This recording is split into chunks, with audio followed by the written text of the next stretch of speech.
नमस्कार. कधी विचार केलाय की एक लहान मूल जगाकडे कसं पाहतं, त्याचं छोटंसं डोकं कसं काम करतं? चला, आज आपण एका लहान मुलाच्या मनाच्या आत डोकावून बघूया. महान मानसशास्त्रज्ञ जीन पियाजे यांनी याच मूलभूत प्रश्नाचं उत्तर शोधलं. त्यांनी सांगितलं की मुलांचा बौद्धिक विकास कसा होतो. चला, त्यांच्या या सिद्धांताच्या रंजक प्रवासाला सुरुवात करूया.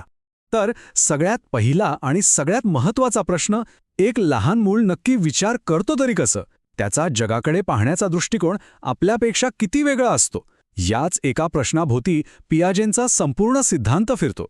पियाजेंची मूळ कल्पना खरं तर खूपच क्रांतिकारी होती. त्यांच्या मते बौद्धिक विकास हा काही हळूहळू सरळ रेषेत होत नाही, तो होतो विशिष्ट टप्प्यांमध्ये. आणि गंमत म्हणजे प्रत्येक टप्प्यावर मुलांची विचार करण्याची पद्धतच मुळातून बदलते. मग विकासाचे हे 4 टप्पे नेमके आहेत तरी कोणते? चला, आपण जन्मापासून ते थेट किशोरवयीन अवस्थेपर्यंतचा हा रंजक प्रवास एकत्र अनुभवूया. तर हा आहे विकासाचा संपूर्ण आराखडा. पहिला, जन्मापासून 2 वर्षांपर्यंतचा सेन्सोरी मोटर टप्पा. दुसरा, 2 ते 7 वर्षांपर्यंतचा प्री ऑपरेशनल टप्पा. त्यानंतर येतो 7 ते 11 वर्षांपर्यंतचा कॉन्क्रीट ऑपरेशनल टप्पा. आणि शेवटी 11 वर्षांनंतरचा फॉर्मल ऑपरेशनल टप्पा. आता प्रत्येक टप्प्यात काय काय घडतं हे आपण सविस्तर पाहूया. चला तर मग पहिल्या टप्प्यापासून सुरुवात करूया. सेन्सोरी मोटर स्टेज म्हणजे जन्मापासूनची पहिली 2 वर्ष. या काळात शिकणं हे पूर्णपणे शारीरिक आणि संवेदनात्मक असतं. म्हणजे बाळ आपलं जग हे स्पर्श करून, चव घेऊन, पाहून, ऐकून, म्हणजेच आपल्या इंद्रियांच्या आणि शारीरिक हालचालींच्या माध्यमातूनच समजावून घेतं. या टप्प्यात एक खूप मोठी आणि इंटरेस्टिंग गोष्ट घडते. तिला म्हणतात ऑब्जेक्ट परमनन्स. सोप्या भाषेत सांगायचं तर वस्तू डोळ्यासमोर नसली तरी ती अस्तित्वात आहे हे मुलांना कळायला लागतं. म्हणूनच तर आपण लपाछपवी खेळताना चेहरा झाकला की त्यांना इतकी गंमत वाटते. याच काळात मुलं सतत काहीतरी उचलून, फेकून, तोंडात घालून बघतात. म्हणजेच ट्रायल अँड एरर पद्धतीनं ते जगाचा शोध घेत असतात. आता वळूया दुसऱ्या टप्प्याकडे, प्री ऑपरेशनल स्टेज, जो असतो 2 ते 7 वर्षांपर्यंतचा. ह्या काळात मुलांच्या कल्पनाशक्तीला अक्षरशः पंख फुटतात. ते प्रतीकांचा वापर करायला शिकतात, पण त्यांचा विचार अजूनही खूप स्वकेंद्रित असतो. या टप्प्याची काही खास वैशिष्ट्ये आहेत. सिम्बॉलिक थिंकिंग म्हणजे केळीला फोन समजून त्यावर बोलणं किंवा काडीला गाडी समजून खेळणं. इगोसेंट्रिझम म्हणजे त्यांना असं वाटतं की जसं मला दिसतंय किंवा वाटतंय तसंच सगळ्यांना दिसतं आणि वाटत असणार. आणि ॲनिमिझम म्हणजे निर्जीव वस्तूंमध्येही जीव आहे असं वाटणं. म्हणूनच तर बाहुली पडली की तिला लागलं असं मुलांना वाटतं. आता आपण येतो तिसऱ्या टप्प्यावर, कॉन्क्रीट ऑपरेशनल स्टेज. इथे पहिल्यांदाच तर्कशुद्ध लॉजिकल विचारांना सुरुवात होते. पण इथे एक अट आहे. हे विचार फक्त अशाच गोष्टींबद्दल असतात ज्या ठोस आहेत, ज्यांना मुलं पाहू किंवा स्पर्श करू शकतात. या टप्प्यात मुलं कन्झर्वेशनची संकल्पना शिकतात. म्हणजे एका पसरट भांड्यातलं पाणी उंच भांड्यात ओतलं तरी पाण्याचा आकार बदलतो, पण प्रमाण तेवढंच राहतं हे त्यांना कळायला लागतं. तसंच ते वस्तूंचं वर्गीकरण करायला शिकतात. म्हणजे लाल रंगाच्या वस्तू वेगळ्या, गोल वस्तू वेगळ्या, आणि ठोस समस्यांवर तार्किक विचार करायला लागतात.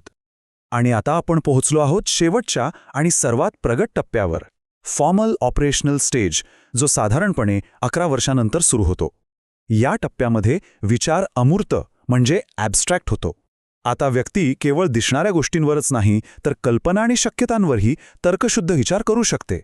इथे जर-तरच्या परिस्थितीत विचार करण्याची क्षमता विकसित होते, ज्याला हायपोथेटिकल थिंकिंग म्हणतात. म्हणजे जर असं झालं तर काय होईल असा विचार करता येतो. कोणतीही समस्या सोडवण्यासाठी पद्धतशीर मार्ग वापरला जातो आणि एखाद्या शास्त्रज्ञाप्रमाणे तर्क लावून शक्यता तपासून उत्तरं शोधली जातात.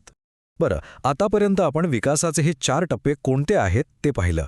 पण आता सगळ्यात मोठा प्रश्न, हा सगळा बदल, हा विकास नेमका घडतो कसा? शिकण्याच्या प्रक्रियेचे मूळ घटक तरी कोणते आहेत? तर या संपूर्ण प्रक्रियेचा पाया आहे स्कीमा. स्कीमा म्हणजे काय? सोप्या भाषेत सांगायचं तर आपल्या मेंदूत माहिती साठवण्यासाठी असलेले फाईल फोल्डर्स. प्रत्येक गोष्टीसाठी, प्रत्येक संकल्पनेसाठी आपल्या डोक्यात एक फोल्डर तयार होतं. जसे की कुत्रा, झाड, सायकल, अशा प्रत्येक गोष्टीसाठी एक स्कीमा असतो. आता जेव्हा आपल्याला नवीन माहिती मिळते तेव्हा मेंदू काय करतो? त्याच्याकडे 2 पर्याय असतात. पहिला म्हणजे ॲसिमिलेशन. यात नवीन माहिती जुन्या तयार असलेल्या फोल्डरमध्येच बसवली जाते. उदाहरणार्थ, ज्या मुलाने फक्त कुत्रा पाहिलाय तो घोडा पहिल्यांदा पाहिल्यावर त्यालाही मोठा कुत्रा म्हणू शकतो.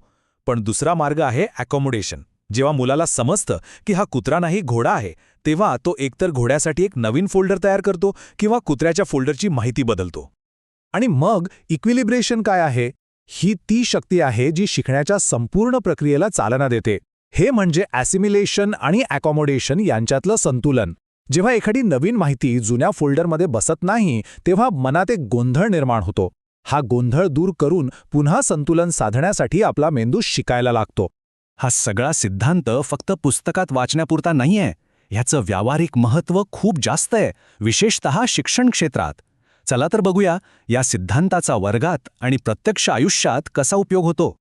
या सिद्धांतानुसार मुलांना शिकवण्यासाठी त्यांना स्वतः काहीतरी करू देणं महत्त्वाचं आहे. म्हणजे कृती आधारित शिक्षण. शिक्षण हे नेहमी बालकेंद्रित असायला हवं. शिक्षकांनी रोजच्या आयुष्यातली उदाहरणं वापरायला हवीत. आणि सगळ्यात महत्त्वाचं म्हणजे शिकवण्याची पद्धत ही मुलांच्या बौद्धिक विकासाच्या टप्प्याशी जुळणारी असायला हवी.